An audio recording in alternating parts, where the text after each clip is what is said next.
and welcome to my X Factor commentary and recap of last night's episode, November 7th, 2012. Okay, so I was very disappointed in this performance show of X Factor. You know, I was like, going into it, I was like, okay, they're used to the stage now, the performances should pick up, but it really didn't. A lot of the contestants who struggled in the beginning are still struggling, and then the contestants who normally shined. So there wasn't really any big surprises other than the fact that the judges brought back Diamond White, and you know, I'm happy and not happy at the same time, because I'm happy because has an amazing voice, and you know, she shouldn't have been eliminated in the first place. But I'm mad because I hate when these shows just think it's okay to bring people back after they've been eliminated. Like, I don't know. Like when it happened with Melanie Amaro, it made sense because she was seriously the best person. But you know, it's like a trend now. On Idol, they brought back Jermaine, which was an epic fail since he got kicked off 2 weeks later. And last year they brought back Melanie Amaro, which was a success because she won the whole show. But at the same time, it's like, it's getting old now. It was cool when it happened with Melanie because we hadn't really seen that before. The audience never had really seen it happen on TV, on these singing shows. And, you know, so with Diamond, it was kind of like, oh, yay, they did the same thing they did last year, the same thing they did on Idol. Oh, okay, yeah, cool, yeah.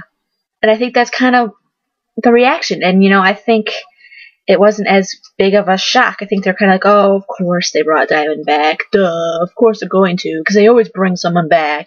So it wasn't really too big of a surprise. When they were like, they're bringing someone back, I'm like, it has to be Diamond. If it's not Diamond, I was really scared, though, that it was going to be like someone else. Not naming any names, but you could probably figure it out if you know me. But I was really scared. I was like, oh, I hope they brought back the right person, because if they didn't, I'm going to be pissed. But they did, so I'm happy. So first up, we had Arin Ray singing American Boy. This was a lot better than last week. The vocals were clearer, and he didn't seem so awkward on the stage. But compared to everyone else tonight, or last night, he's kind of forgettable. And, you know, going first doesn't really help. So I think he's definitely going to be in danger tonight. Next is Paige Thomas singing Take My Breath Away. I had a lot of problems with this performance. Yes, she didn't have any backup dancers or crazy hats, but there were still too many distractions that took me away from paying attention to her vocal performance. First, she was literally flying in the air on a harness, and it was cool, but at the same time, I was like, oh my god, she's in the air. And I'm like, what the heck is this? And I wasn't paying attention at her vocals at all. I was just paying attention to the fact that she's up in the air.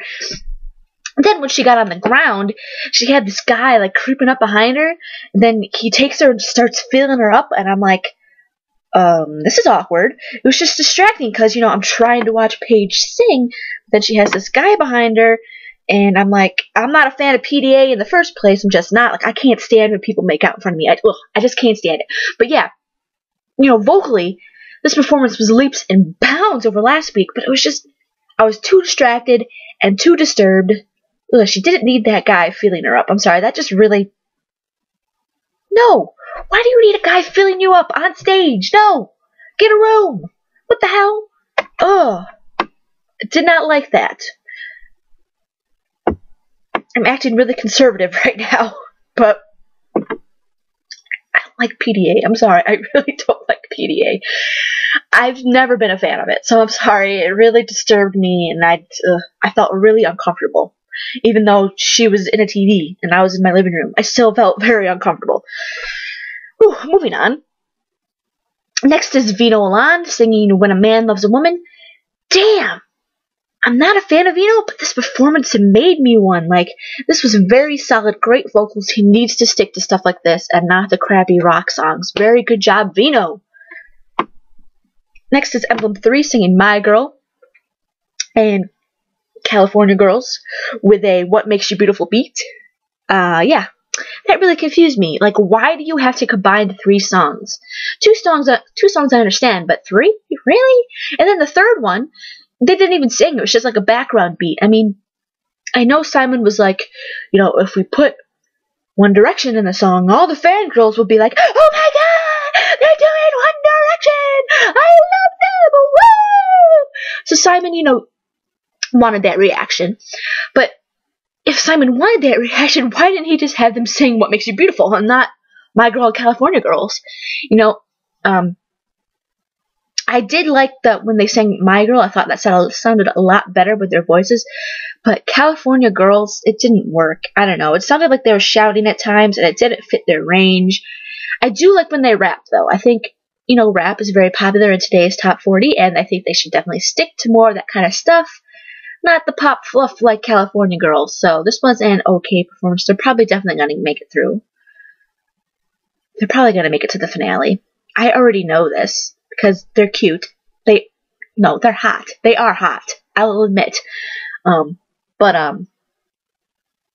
they're not the best. But they're going to go to the finale. I'll be shocked if they get voted off early. I don't think they're going to. So they're going to be around for a long time. So Emblem 3 haters better get used to them because they're going to be sticking around. So next is Beatrice Miller singing Iris. This wasn't that great, unfortunately. Vocally, she was under the pitch. But I do love how she's just not afraid to rock. I love when she's just like, I love that.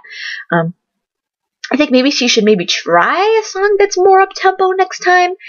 I don't want her to turn into Drew Reinowitz like last season, and she only sang ballads, and she ended up getting, her performances were good, but because she was just doing ballads all the time, people were just getting bored of her, and she, got voted up. I thought she should have been in the finale, over Chris Renee or Josh Krajic. And it was a shame that she got voted off at number 6. I thought she was a lot better than that. And, singing ballads hurt her. It's good to sing a ballad. But you can't do them all the time because people get bored.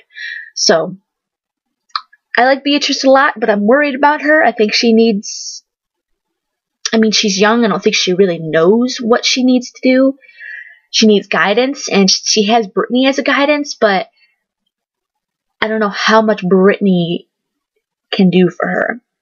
So, I'm hoping that Beatrice, something amazing happens with her because I really do like her. So, I'm hoping that she, pulls through. And next we have Janelle Garcia singing I Love Rock and Roll. Vocally, it was a lot better than last week, and it was really fun, but yes, it was very karaoke. This isn't a song that you really sing for a singing competition. She is a fan fave, so I don't think she'll land in the bottom tonight, but she does need to step it out, or else people are going to start getting bored, like I said earlier with Beatrice. After that, we had Tate Stevens singing Dead or Alive. Yes, perfect song for him. I'm really glad we finally got a chance to see him rock up there, because he sung mostly ballads. So, yeah, I love this performance. I think he's definitely going to be safe tonight. Next, we have Lyric 145 singing Supercalifragilisticexpialidocious. Yes, that song. I'm not going to repeat the title. That song from Mary Poppins. This was crazy, but at the same time, I loved it, and I couldn't look away. I just can't help but smile when they're up there. They're so entertaining.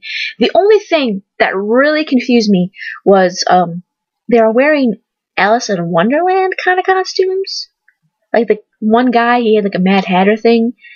But the song is in Mary Poppins. So that was kind of weird. I don't really think they needed the costumes. I think the audience got the point that they were doing something different just by the arrangement of the song. I don't think they really needed the silly costumes that aren't even from the same movie. So that made absolutely no sense to me. Okay, why are they dressed up as Alice in Wonderland when they're singing a song from Mary Poppins? That makes no sense. The wardrobe people, I don't know who's doing wardrobe on this show, but they need to get fired because a lot of people, that's one of the things I look forward to on these shows. I look forward to see what people are wearing. But I haven't been looking very forward to it on X Factor because a lot of the stuff I've seen people wearing is kind of ridiculous and a little bit too over the top. I feel like they're trying to make them look like they're at some award show, like VMAs or something. I feel like that's the problem with this show. With the costumes, with the production, they're making it seem like they're doing this big, huge performance for, you know, like a VMA or like a Grammy performance, but in reality, they're not. So why do they need all this extra stuff? So, oh, X Factor, I love you and I hate you. So next is Diamond White singing I Have Nothing. No! Why did she sing the song? Like, the song is done so much. I think it was on The Voice earlier this season, and then Idol twice last season. Shannon McGrain and Jessica Sanchez sang it. And I think Melanie Amaro sang it last year on X Factor. I'm not too sure. It's just sung way too much, and I get sick of it, you know? And, you know, it wasn't her best either. It was very shouty in parts. I think she'll definitely be safe this week, just because her fans are going to go crazy and be like, she's back! Woo! But she does need to step it up. She's definitely better than this performance, so I know she has more in her. She's probably going to be safe, so hoping that we do see some more from her. Next is Cece Fry. Yes, her name is pronounced Fry, because apparently Mario and Chloe were calling her Cece Fry, and everyone was like, they're saying it wrong. But they did confirm from Cece herself that it is Fry, and I thought it was Frey. Everyone thought it was Frey. I like Frey better. I don't like Fry. Whatever. Cece Fry. She's saying, I have the tiger. Oh, no, Cece, no. You know, I was hoping she would have done a more stripped-down performance like her Save Me song. Not a performance with a ton of backup dancers that didn't allow her to show off her vocals. And the song, it didn't fit her voice. You know, I love that she brought back the cheetah print. But other than that, it wasn't very good. And, you know, it makes me sad because she's my favorite. And, you know, she just has to step it up for herself with the song choices. You know, it really does stink when your favorite doesn't do their best. This is definitely not her best. And, you know, because clearly Demi doesn't know what she's doing. All three of her people had bad song choices tonight and last week, too. So, you know, I'm not bashing Demi. I absolutely love Demi. I've seen her in concert. I have all her CDs. But, you know, I'm just starting to think that she's just too young to know how to mentor people. I don't think she is as experienced enough to know what's good for another person with their style. I think she's good at knowing what to do for herself. You know, she's had a lot of success with her third album, and I think, you know, the direction she's going in is great for her. But I don't know if she knows how to really pinpoint other people. I don't think she's really there yet. So, you know, it stinks, because I really like Demi, but she's not doing very good as a mentor. As a judge, though, I think she's doing a very good job. Yeah, the arguing with Simon, it gets a little annoying, but she isn't afraid to tell someone if she didn't like it or if she didn't get it. And I think she has given some good constructive criticism to some people, unlike Brittany, who all she says is, good job, amazing, I loved it. And like then her criticism is telling Jason Brock to sing Scream by Usher. No, Brittany. Just don't even talk, Brittany. No. Just don't even try. I would rather you just say good job than try and give someone constructive criticism that is not the right constructive criticism. So, yeah. So I'm worried about Cece. She needs to step it up for herself. She needs to, you know, stick up for herself and be like, if she doesn't like a song choice, she's gonna have to be like, this isn't gonna work. I really don't believe that when she got this song, she was all for it. I really don't.